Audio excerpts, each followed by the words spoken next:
maybe sometimes the strategy is not to pivot, but to divot. Instead of changing directions, maybe we want to go deep.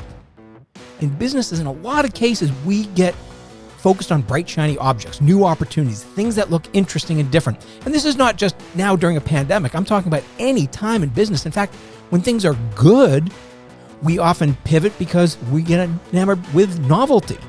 Most of my business has been around giving speeches and writing books and doing advisory services. And over the years, I've published 6 books. And what was interesting is each of those books were different. So one book was called Goal-Free Living, which is on how to live a life without goals. I also wrote Personality Poker, which is a book around personality styles related to innovation. And then I wrote Best Practices Are Stupid. So I could have, for my next book, my most recent book, gone in another direction, gone broader, philosophical. And what I decided to do is take one of the chapters from Best Practices Are Stupid, which basically said, ask better questions. And people became very interested in that.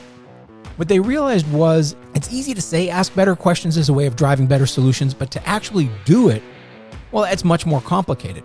So as soon as that book came out, I decided instead of going on to the next concept, the next idea, I decided to take one of the ideas from that book and go deep.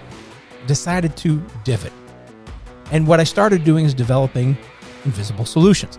So all of the work that you are hearing me talk about right now actually started 10 years ago when my previous book was published and people said, I like this one chapter, I don't know how to do it. And this has been a game changer for me. The more I got into the depth of my content, rather than trying to find the next bright, shiny object, the bigger and better my business has gotten.